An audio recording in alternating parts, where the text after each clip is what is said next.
What's up, guys? Let's talk about Diablo 4 games as a service, basically the live service, and I want to mainly focus in on why it is considered a failure in the eyes of most content creators, as well as kind of the overall perception of the game. As someone that still actually plays Diablo and I still upload content with Diablo, a lot of times I will check out the comments and I will actually hear all the time, man, why are you playing this game? This game is dead. Why are you still playing this? Move on. And the honest reason is I genuinely enjoy Diablo. And while I want to say that I am still waiting for the next season to really enjoy myself with the game, as it's kind of winding down this season, I wanted to offer some constructive criticism to the failure as a service, and we can objectively look at hard stats to kind of see where this perception is coming from.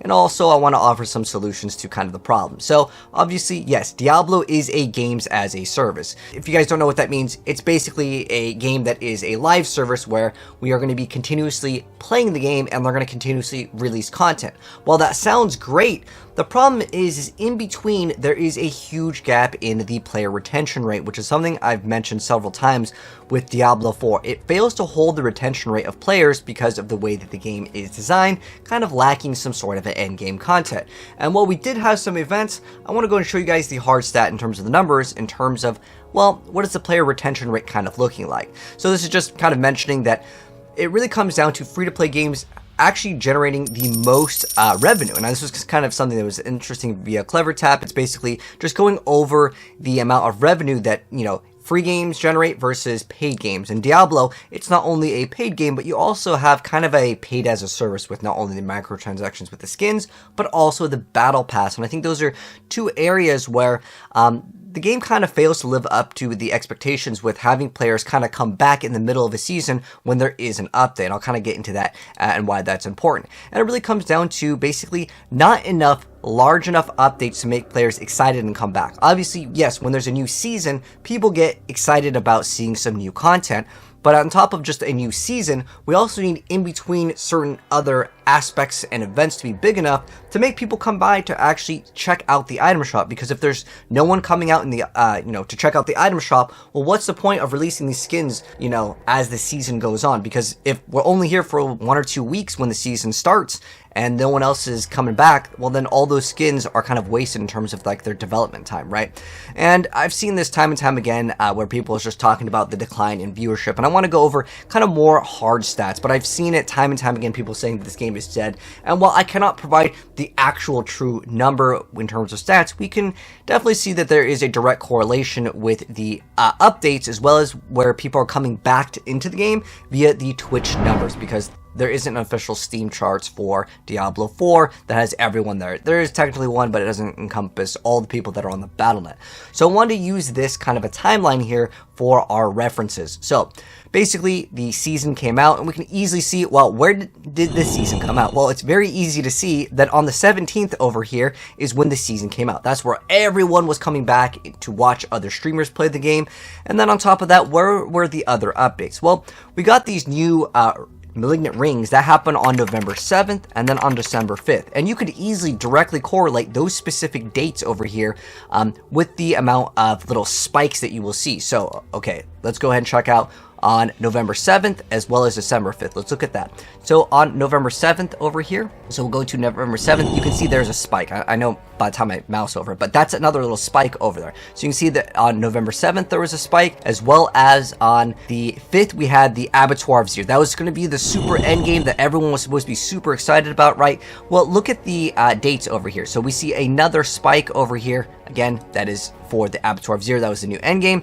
That was supposed to be another form of endgame content here, but you can see literally just within 2 days, it just kind of stayed the same. While people did come back to check it out, they didn't stay for very long. And retention rate is one of the biggest metrics that any investor or someone that maybe even is interested in purchasing a game may want to check out, because, well, if they can't hold people's interest in the game, then, well, people will see, oh, well, it's kind of a dying game, and then they see everyone talking about how Diablo 4, they kind of dropped the bucket in terms of its launch. And while they are continuously fixing things, I think we need bigger events. Maybe they need to get a bigger team to go ahead and develop these things, because there is definitely a lot of players that are still hungry for content. Myself included, not only as a content creator, but I see people time and time again, whether they, follow me for, let's say, Path of Exile or other action RPGs, they're like, man, I wish Diablo had more. And I always talk about this on my stream. I'm like, yo, man, me too. That's why I'm trying to give him some ideas as a content creator. I mean, we're at the point right now, this is on a weekend where Diablo has 600 viewers. Now, it depends on the time that you're looking at this. You can always find different times where it might be better or worse, but this is a time on a weekend, and we can browse over here and look at Heroes of the Storm is actually doing better. I love Heroes of the Storm, but unfortunately, they decided that there's no future plans for Heroes of the Storm because it just simply was not popular enough. RIP Heroes of the Storm's updates, but I still think that game is cool. But if a game isn't getting updates, players are not going to be able to want to come back into the game if there is going to be no new support. And that is the biggest thing with the games as a service. And kind of the whole point of this video is talking about its failure to live up to not only expectations, but in general, just any games as a service. So I wanted to talk about the Midwinter Blight. It was one of the most disappointing events ever, and it not only is due to like the lack of like content that you can actually consume in this, because basically it's just recolored skins for the most part. Some of the monsters actually do have new attacks. Most people probably didn't notice because you can absolutely face roll the content, where it's just basically an area that they change the color of. Instead of it being green, okay, it's a blue or purple area, and you kill monsters and then you get cosmetics, cool, whatever. They did release some paid cosmetics, and well, that did upset some people that you couldn't get all the cosmetics for free. They basically give you a bunch of weapon ones. But the problem is that it's not like a game where Fortnite, where like every single character that you play can run every single different pickaxe or, you know, cosmetic, because there's like a sword, there's like a axe, there's different weapon types, and most classes may only be able to use one or two, right?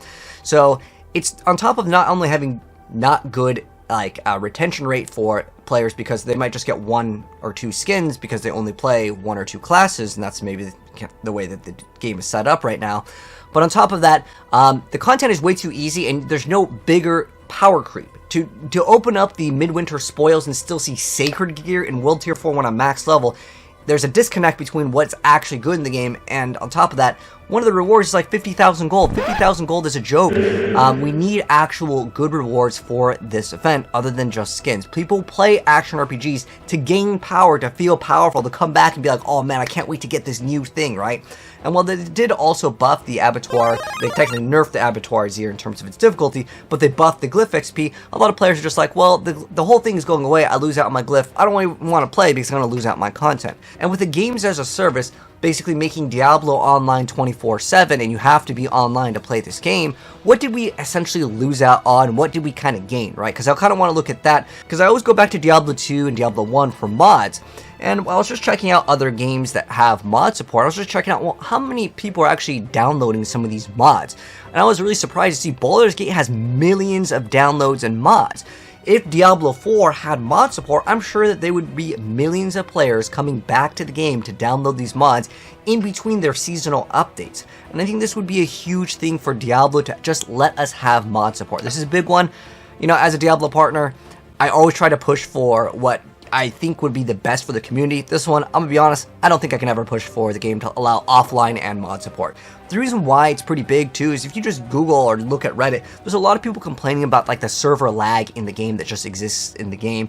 And while that's not something that was intentionally designed in the game, the reality is it happens. If you played certain builds like the Ball Lightning Sorcerer, sometimes it gets so laggy to the point where you can't play it. But losing out on the ability to play offline, and specifically no mod support, is something that games as a service, well, you could maybe add some sort of mod support and have online, but that does risk the security, and that's kind of the main reason why I think they don't want mod support. But also, when you allow offline plus mod support, occasionally people may be able to kind of, you know, hack the game and stuff like that, so that could be another reason. But I would love to see mod support for Diablo 4 in the future. But look at D2R Remodded. It's a really cool mod, and this one has 172k views, so there is definitely interest in mod support for Diablo games. It's not like, oh, you know, people don't want that. I remember before when Blizzard was like, people don't want the older versions of World of Warcraft, then they decided to go ahead and release it. So maybe it can happen. You know, I'm going to be hopeful with that mod support.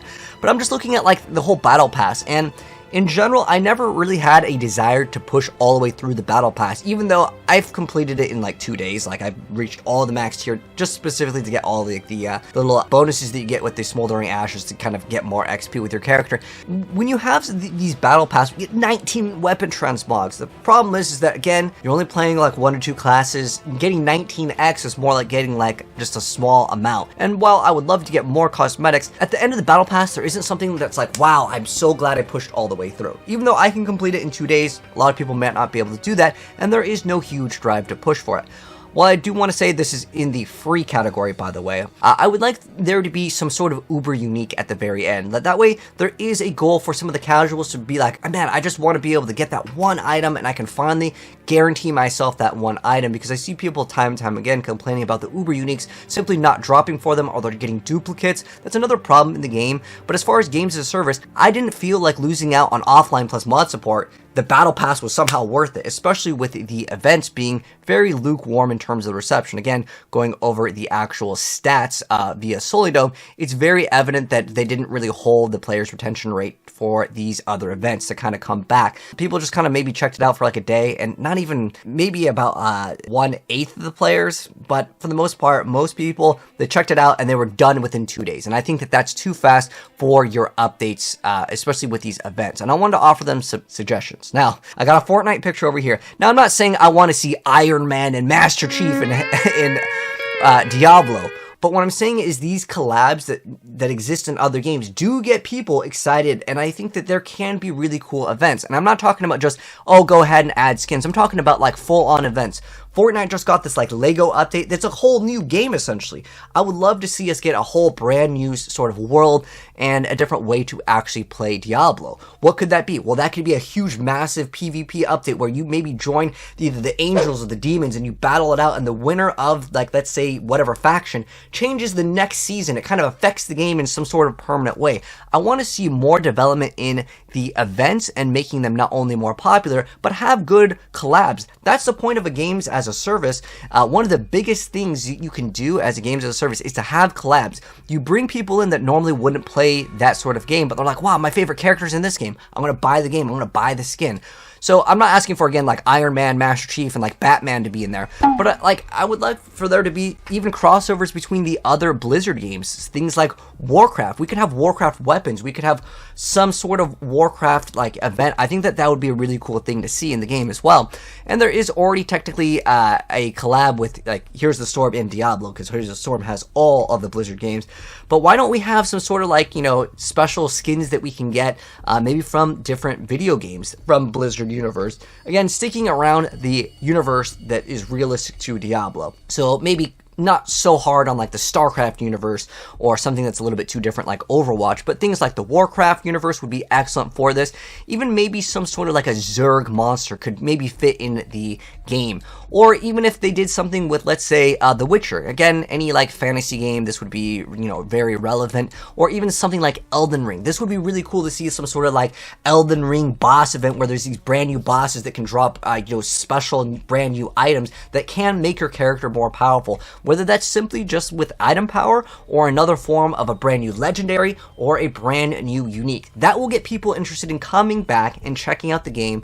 And, well, if we just added maybe, let's say, one new boss, it would still be very exciting to maybe have some Elden Ring collab that you could sell some of the skins or maybe some different mounts from, you know, The Witcher, whatever the case may be. I think the games as a service part of Diablo has really been a letdown for me personally. I feel like it's kind of a failure, not in only my eyes, but in the eyes of, I would say, not only just Diablo players in general, but if we just look at the metrics, I'm sure that the investors are like, hey, this is games as a service. Why aren't we keeping our players' retention rate up? Anyways, that's my thoughts on it and my suggestions. I would love to know if you guys have any suggestions for the Diablo team down below, as I'm going to be doing a big write-up for basically the next season as a Diablo partner, giving them all the information kind of condensed down into one giant text pad so they can basically have all the info that they need to kind of improve the game, because I want to see this game be successful. I want to play Diablo for 8 hours a day, but in the current state, it doesn't really feel like like it's a games as a service. It feels like we get a seasonal update and then we just gotta wait and maybe we play the game for a couple weeks. But Season 2, honestly, was a pretty big, massive update with the brand new Uber bosses. But if Season 3 doesn't have something very big like that, which